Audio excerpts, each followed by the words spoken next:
Oke, happy weekend semuanya. Di video kali ini ya, di hari Sabtu ini saya akan membahas salah satu saham yang jadi request dari subscriber, dimana aslinya sudah juga ditanyakan di saat live thread bareng di hari Kamis. Tapi saya sekilas hanya membahas dari segi teknikalnya.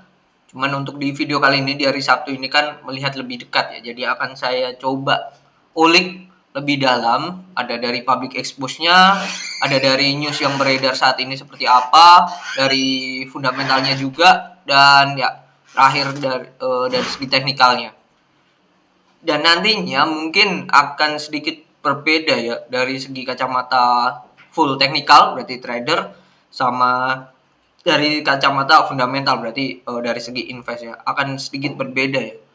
Karena saya melihat ya ada perbedaan ya, kalau secara short term oke, tapi secara long in eh untuk saat ini lah ya, untuk saat ini kurang ya, nanti dilihat aja.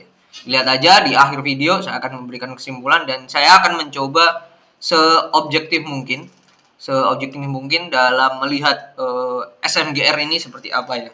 Dan saya tidak akan menutup-nutupi kalau saya mengatakan baik ya akan kalau baik menurut saya akan ngomong baik, kalau jelek saya akan ngomong jelek ya, berdasarkan subjektivitas saya dan saya mencoba untuk objektif tentunya. Oke, kita mulai pembahasannya tentang melihat lebih dekat ya tentang SMGR. Oke, SMGR kemarin telah melakukan public expose ya, di mana materinya itu tanggal 13 ya.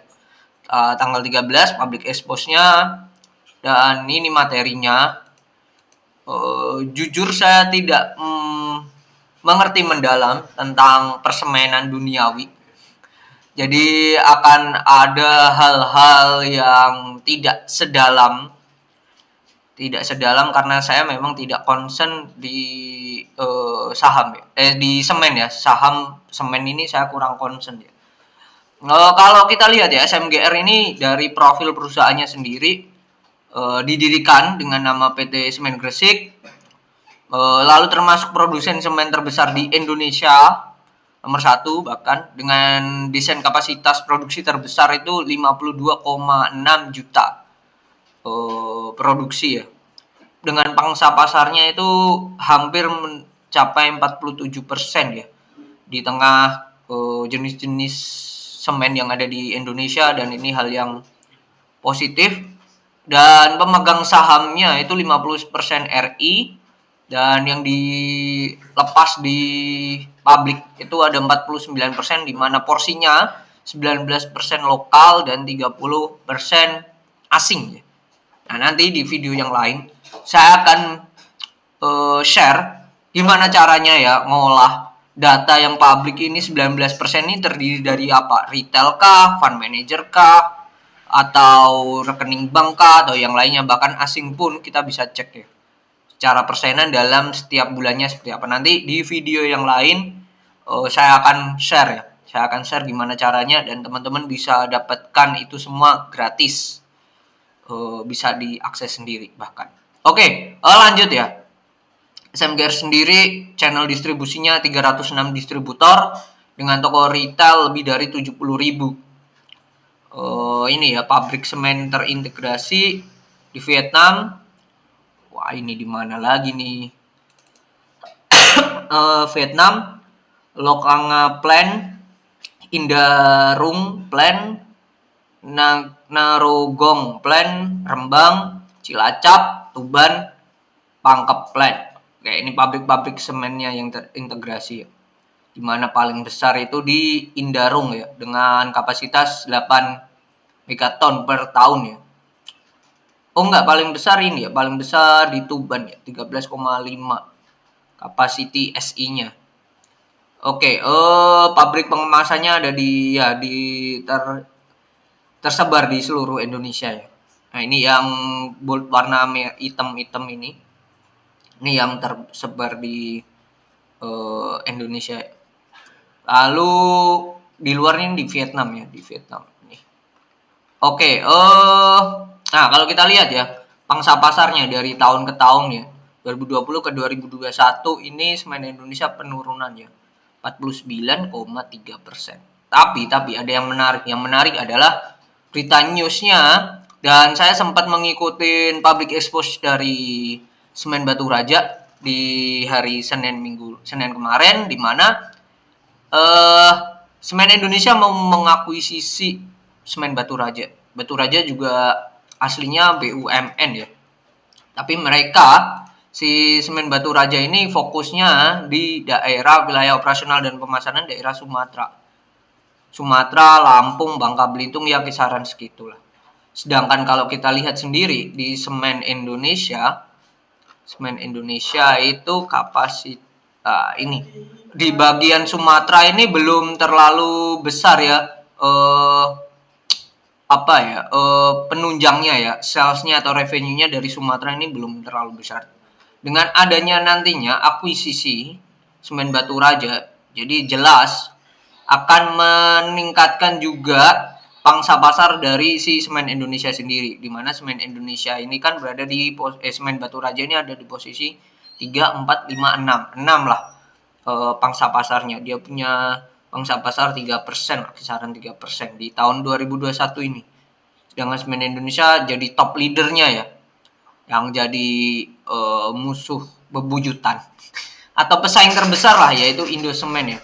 Indosemen sendiri kan kodenya itu INTP kalau nggak salah ya. INTP produknya itu, nah Indosemen INTP ya, nah, dengan INTP-nya. Oke, jadi akan jadi hal yang menarik kalau akuisisi ini terjadi. Cuman ada nah ini, sementara Semen Batu Raja berada di posisi ke-6 dengan market share 3%. Nah, hal ini kurang efektif jika terpisah, sehingga diperlukan sinergi untuk menciptakan klasterisasi semen. Ini juga makin bagus, juga menunjang dari si Semen Semen Indonesia sendiri ya. Sekarang udah jadi Semen Indonesia, bukan Semen Gresik lagi. Nah, tantangannya itu kontraksi pertumbuhan permintaan semen nasional ya, sebesar 1,2. Di mana kita bandingkan dengan tahun lalu periode yang sama, yaitu di bulan Juni, itu adanya penurunan, terus dari segi kantong, tapi dari segi curah ini bertambah ya, bertambah 17% ya. Sedangkan agresivitas pemain tier 2 ya, atau kelas di bawahnya ini makin kuat ya. Jadi hal ini yang dirasa Semen Indonesia perlu menunjukkan makin menguatkan ya. Jadi dengan cara mengakuisisi Semen Batu Raja itu hal yang sangat positif ya untuk kedua belah pihak, tentunya untuk meredam agresivitas pemain tier 2 ini. Oke. Nah, yang jadi permasalahan adalah batu bara ini kan jadi salah satu bahan utama dari semen itu sendiri. Nah, harga batu bara yang tinggi sebagai komponen terbesar biaya produksi ini akan semakin menggerus dari beban produksi si Semen Indonesia. Nah, ini akan jadi tantangan di mana juga saya setiap video kalau membahas tentang saham coal atau batu bara, saya akan mengatakan 2022 ini tahunnya batu bara dan nanti kemungkinan akan berada di titik peak 2023. Nah, pertanyaannya kalau hal itu terjadi, gimana dengan semen itu sendiri? Pastinya akan mengakibatkan perusahaan-perusahaan semen ini beban pokok produksinya itu makin melambung tinggi ya. Nah, melambung tinggi, dan kalaupun nantinya labanya di 2020 hancur, bisa dikatakan seperti itu, make sense dengan adanya kenaikan harga batu bara. Cuman di saat harga batu bara naik, sedangkan perusahaan bisa dikatakan turun, tapi tidak turun-turun banget. Sedangkan nantinya kalau harga batu bara stabil, harusnya perusahaan bisa cetak laba yang luar biasa. Itu sesimpel itu ya, konsep dasar berpikir logikanya seperti itu. Nah, nah ini kemampuan mengelola dampak kenaikan harga batu bara, penyesuaian harga, dan penurunan beban keuangan menghasilkan peningkatan profitabilitas. Nah, ini salah satu cara ya. Salah satu cara perseroan untuk menurunkan beban yang lain agar net profitnya tetap terjaga bahkan tetap naik. Ini peningkatan laba bersih sebesar 4%, jadi which is good. Nah, ini dari public expose-nya sekilas ya. Oke, saya belum di IDX, belum ada ya. Hasil dari pertanyaan-pertanyaan yang dilampirkan belum ada. Jadi saya belum bisa membaca secara terperinci bagaimana pertanyaan-pertanyaan yang kemarin hadir untuk SMGR karena saya juga tidak mengikuti ya public expose dari SMGR. Oke, lanjut ya ke laporan keuangannya. Kita lihat di laporan keuangannya dulu. Kita lari dari asetnya sendiri ya. Dari asetnya sendiri, kalau kita lihat dari kas itu mengalami penurunan dalam 6 bulan terakhir ini. 6 bulan terakhir ini mengalami penurunan. Kalau kita cek secara detail, kas dan investasi jangka pendeknya turun ya. Nah, ini kalau turunnya pun tidak terlalu signifikan dan masih berada di pos-pos yang vital, menurut saya masih make sense dan masih oke lah, bisa ditolerir. Kalau kita lihat penurunannya memang senilai berapa nih? 500 ini juta, miliar, triliun, 1,9 triliun, sebelumnya 2,45 miliar. Lumayan besar juga dari nominalnya, hampir seperlimanya, bahkan lebih ya, lebih dari seperlimanya, berarti lebih dari 20% penurunannya. Kasnya ini dari segi kasnya berarti 28 miliar, ini bertambah. Cash on hand-nya yang tidak dalam bentuk bank itu bertambah, cuman yang menurun adalah dua hal ini, kas pada bank dan depositonya. Nah, ini hal yang sudah kurang baik lah, menurut saya kurang baik lah. Nah, kalau kita lihat kas di bank ini juga mayoritas totalnya 1,7 T, itu 1,4 itu dalam bentuk rupiah sendiri. Di dalam bentuk dolar itu hanya 100 miliar dan dalam bentuk euro itu 24 miliar. Nah, melihat kondisi global kayak gini ya kurang oke lah menurut saya perihal ini. Bahkan saya bisa mengatakan dari hal ini aja perusahaan kurang mempersiapkan, kurang aware ya. Atau bisa saja perusahaan ini menyiapkan dana-dana untuk hal yang tak terduga, makanya diturunkan dalam bentuk depositonya dan malah lebih dibanyakan dalam bentuk cash on hand-nya. Dari investasi jangka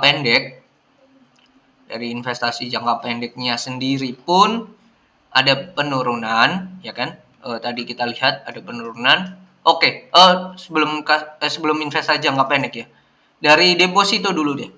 Deposito full dalam bentuk rupiah dengan timbal hasil 2% sampai 3,2. Ini berarti deposito berjangkanya ini di bawah 1 tahun ya. Bawah 1 tahun. Terus kalau kita lihat dari investasi jangka pendeknya, bentar. Ini tidak terlihat ya investasi jangka pendeknya itu di mana ya? Kalau kita cek investasi jangka pendek.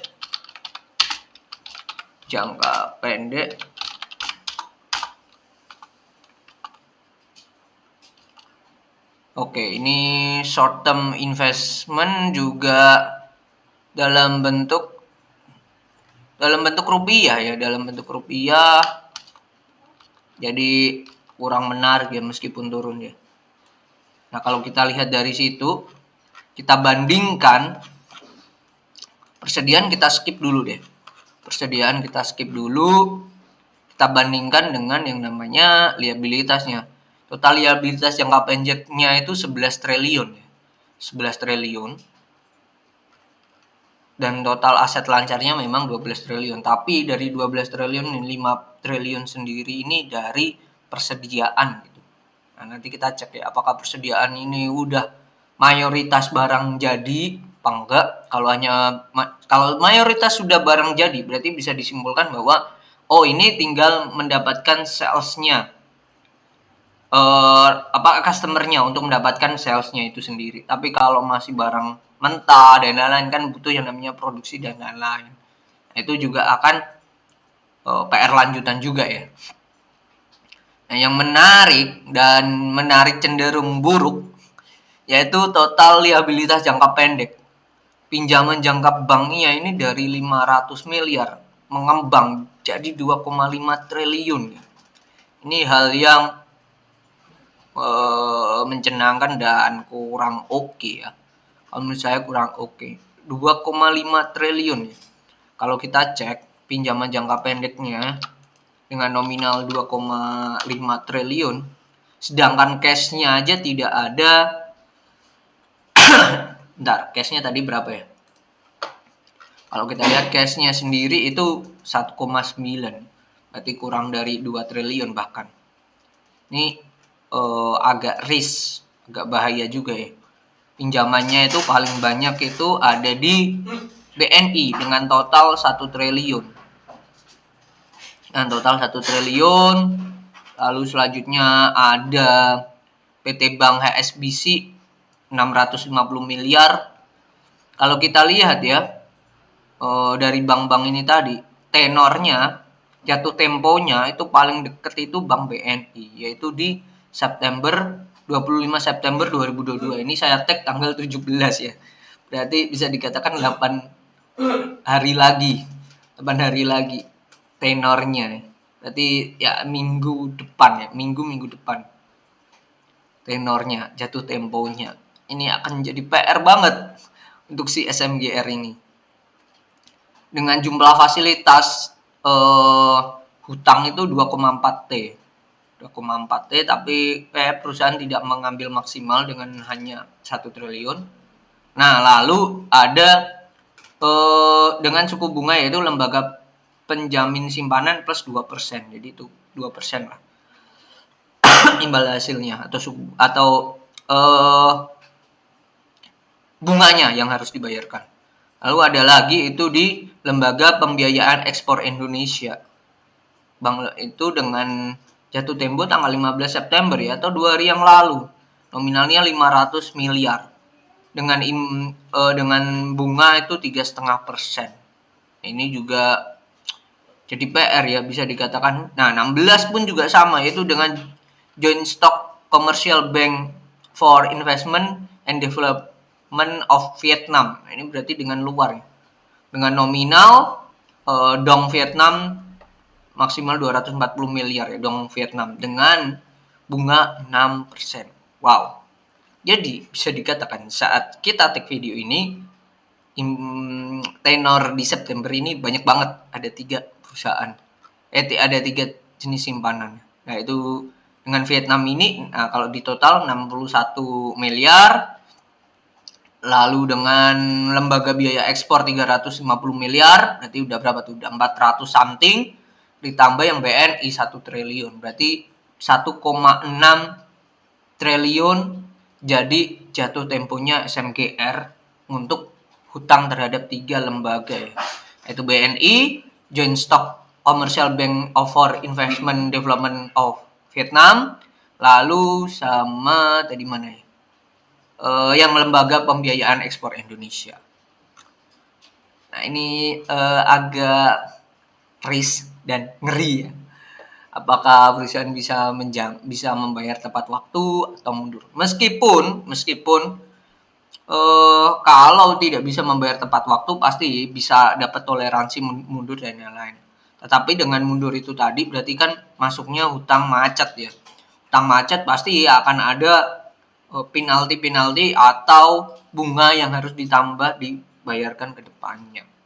Nah, itu juga kecuali ya perseroan meminta yang namanya dispensasi atau semacamnya lah untuk keringanan untuk tidak dikenakan ini dan itu karena penundaan pembayaran. Itu sih, cuman ya akan hal itu intinya risk lah. Intinya terlalu beresiko ya dengan utang jangka pendek yang besar, dengan kas yang tidak besar juga. Bisa disimpulkan nanti DER-nya ini, DER dari perusahaan ini gede banget ya. kita lihat di Stockbit ada DER gak? Debt equity ratio ya. Oh, ini tidak ada ya, tidak ada debt equity rasionya. Kalau di RTI saya cek dulu ya. Saya cek di RTI itu SMGR DER-nya itu capai 91% ya. Wow, luar biasa. Ini hal yang buruk. Hal buruk dan tidak sehat, cenderung tidak sehat ya. Bahkan dari sini saya ini total debt liabilitas equity ya, DER 0,92. Tuh ya, debt equity ratio kuarternya ini ya, ini lebih ke yang sini, total debt liability equity yang kuarter ya 0,92. Jadi saya bisa simpulkan dari segi aset dan liabilitas kayak saya bandingkan ya 1/10. SMGR berada di titik angka 3 ya. Sangatlah turis ya, sangat berisiko bisnis di semen ini ya, menurut saya. Untuk hal itu. Oke, kita bedah ya lagi ke laporan laba ruginya. Pendapatan sendiri turun ya kalau dibandingkan tahun lalu. Beban pokok pun tetap naik ya, karena tadi juga dengan adanya kenaikan batubara pasti akan berefek ke beban pokoknya juga naik gitu. Nah, yang menjadi hal yang bagus yang bisa dipamerkan ya. Bisa dijadi nilai plus lah dari perusahaan ini adalah beban keuangannya bisa diturunkan. Satu. Terus beban penjualannya pun bisa turun. Beban administrasi ini juga bisa diturunkan. Ini hal yang bagus dan oke ya. Dan bisa memacu yang namanya pendapatan operasional operasi lainnya. Ini bagus juga ya. Nominalnya juga lumayan ya, 60 miliar. Padahal sebelumnya hanya 7 miliar. Ini kan kenaikannya signifikan.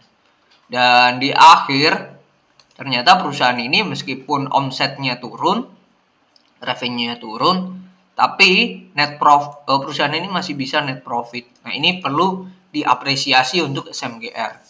Meskipun kenaikannya tidaklah signifikan ya net profitnya.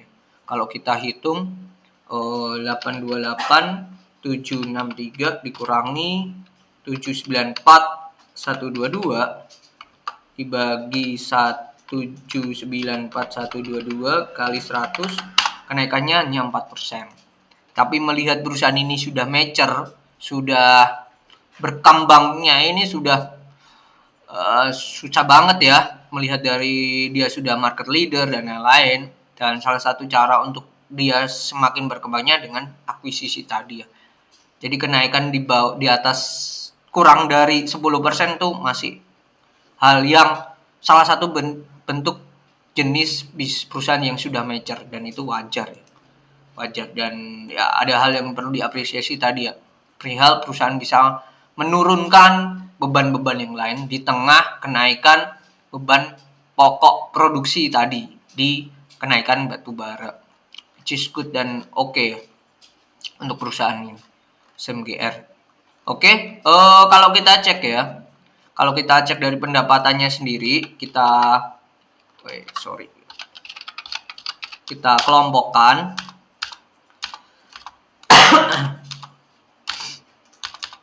Kita kelompokkan revenue-nya ini berdasarkan apa aja. Oke. Ada macam-macam, ada semen, ada terap, ada beton jadi dan siap pakai, bahan bangunan, kantong semen, dan persewaan tanah, jasa peledakan, lainnya ini bagusnya bertambah ya. Ini kalau kita lihat ya, semennya ini sendiri aslinya tetap bisa growth loh. Nah, ini cuman kenaikannya tidaklah signifikan. Beton yang menjadi penurunan banget itu di terap sama beton jadi. Ya itu poin-poin yang mengalami penurunan. Persewaan tanah penurun ya is okay lah, karena ini hanya memang ini tidak concern dari pendapatan dari si SMGR. Oke lah, masih oke. Berarti perusahaan ini masih bisa dikatakan masih jadi leader ya Nah, kalau kita lihat dari persediaannya, tadi kan belum dicek ya, persediaannya yang hampir 5 triliun. Ini jumlahnya di mana aja? Nah, ternyata barang jadinya ini 1,1 triliun dan ini hal yang bagus ya untuk menurut saya ya. Kalau nanti barang jadi ini kan berarti yang bermasalah perihal efisiensi dari promosi atau marketingnya sendiri ya. Kenapa bisa bisa barang ini tuh slow moving ya, tidak bergerak cepat untuk mendapatkan revenue. Nah, ini yang jadi PR-nya kan berarti di sales-nya atau marketingnya.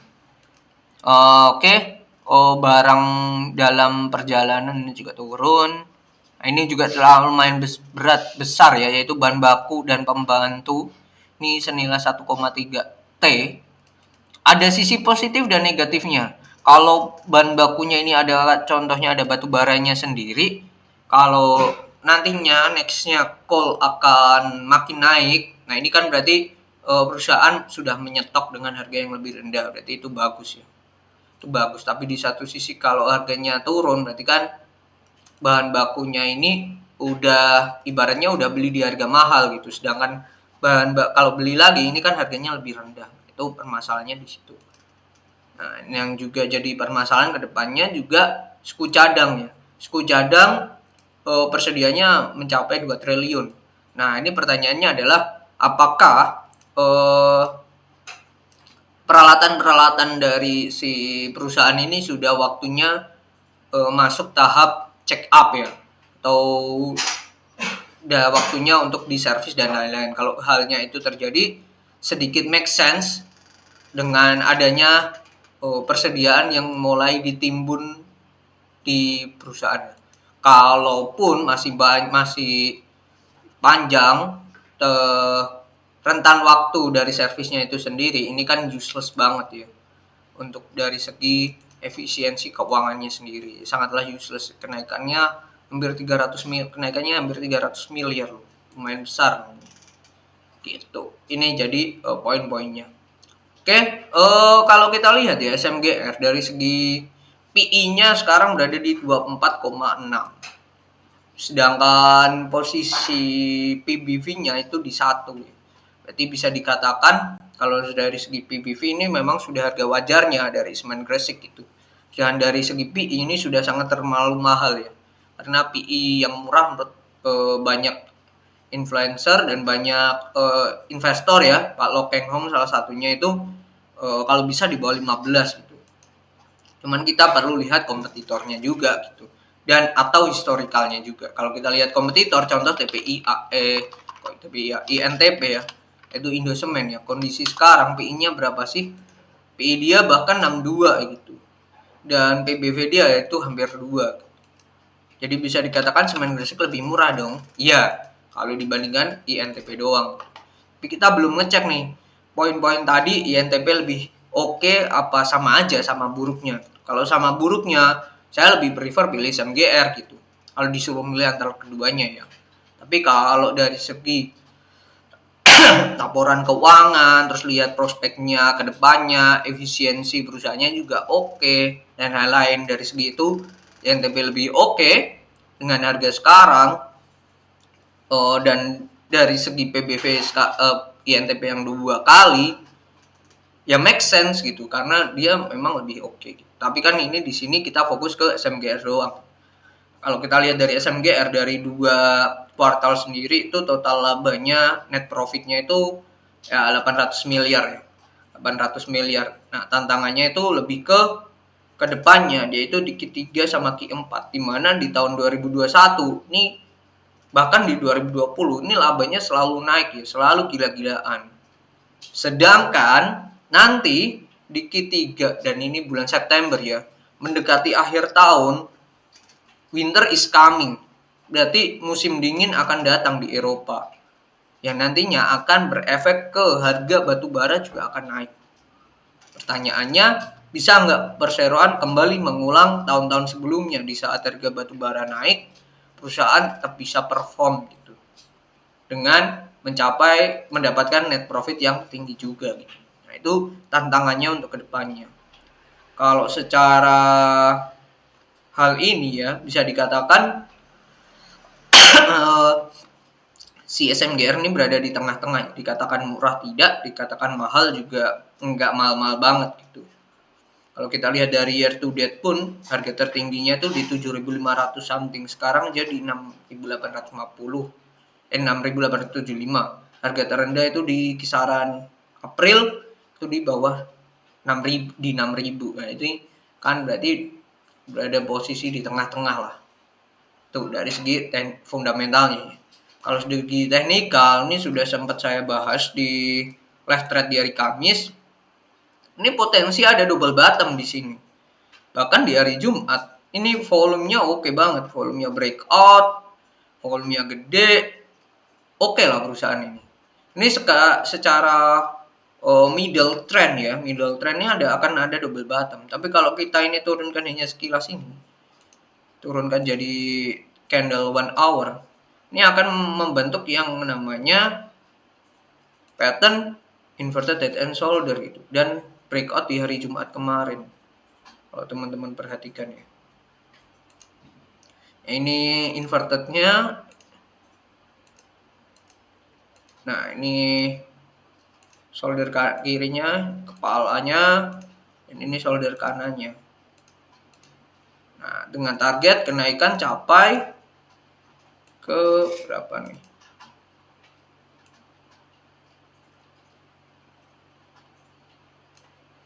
Ya capai di sini, waktu breakout di sini kemungkinan.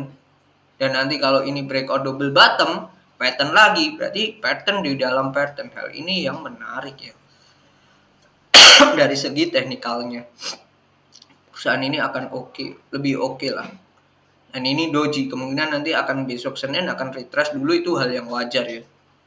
Oke, jadi kalau menurut saya dari segi kesimpulannya ya, saya bisa simpulkan kalau untuk segi teknikal, dari segi teknikal sendiri kalau double bottom ini kan sampai sini. Ini kita tarik, capailah di sini. Oke, jadi di sini. Nah, untuk teknikal, untuk short term capai ke 7.500 itu hal yang sangatlah mungkin. Sangatlah mungkin terjadi untuk short term ya. Si SMGR ini. Kemungkinan ini kenaikannya seperti ini. Nah, kemungkinan peta pergerakan SMGR akan seperti ini menurut saya. Secara short term akan ke 7.500. Mungkin nanti di sini akan mentok lagi ya. Karena di sini ada downtrend line-nya. Secara short term. Untuk secara long term, dengan lihat laporan keuangan, prospek kedepannya, kondisi batubara seperti apa, untuk sekarang, saat ini saya akan menjauhi dulu SMGR. Simbol itu, saya akan menjauhi dulu. Bahkan kemungkinan akan saya koleksi, mungkin akan saya watchlist dulu ya, masukin watchlist dulu kalau di bawah 6.000. Kalau perusahaan ini akan turun di bawah 6.000, saya akan mulai lirik dulu ya. Belum koleksi ya, lirik. Itu kalau segi buat invest ya. Karena ini udah beberapa kali downtrend lainnya belum bisa tertembus nih. Jadi kemungkinan ini sekali lagi dan belum tembus ya nanti akan koreksi lagi. Bahkan kalau koreksi sampai Q3 rilis jelek ternyata, bahkan kalau turun ke 6.000, wah itu mulai saya lirik lagi. Karena di sini juga 6.000 ini ternyata bawah 6.000, 5.800. Ini ada demand area yang kuat banget ya. Kemungkinan apakah mungkin dia sampai sini? We never know gitu. Tapi melihat harga batubara dan lain-lain, kalau nanti laporan keuangan dari SMGR di Q3 jeblok, ya hal ini mungkin bisa terjadi, mungkin ya. Jadi kalau secara teknikal, saya akan mengatakan SMGR bagus ya, short termnya secara teknikal. Tapi kalau untuk fundamental, bahkan untuk invest, untuk yang belum punya sekarang, ya saya akan mengatakan lebih baik lirik yang lain dulu. Itu sih. Kalau sudah punya gimana? Nah, kembali lagi ke plan-nya di awal itu seperti apa. Kalau plan-nya nabung rutin, ya dinabungkan rutin atau nanti tunggu aja di bawah harga 6.000. Gitu. Jadi teman-teman harus bisa mempersiapkan plan-plan terburuknya mau seperti apa. penanganannya saham ini, dan hal itu harusnya disiapkan di awal sebelum membeli suatu saham tersebut. Oke, sisi positifnya perusahaan ini bisa menekan ya dengan adanya kenaikan harga batu bara yang berefek ke produksi, tapi perusahaan masih bisa profit bahkan naik ya, masih bisa net profitnya masih bisa naik, which is good. Berarti makin efisien perusahaan, dan juga untuk menyiasati produsen-produsen semen tier 2 atau kompetitor yang lain yang makin berkembang, perusahaan juga akan melakukan akuisisi ke SMGR. Itu hal yang bagus juga. Cuman pertanyaannya adalah, akuisisi itu pakai uang apa? Pertanyaannya itu.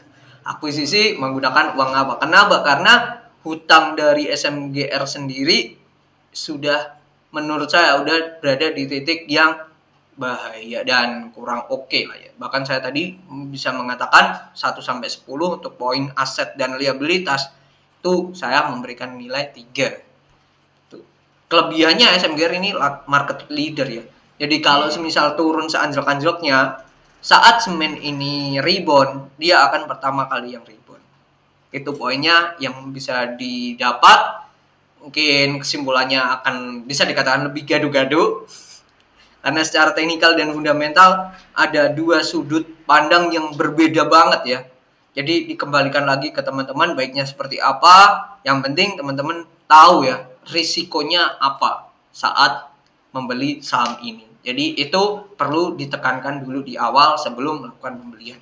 Ini itu video kali ini melihat lebih dekat tentang semen Indonesia dengan kode saham SMGR.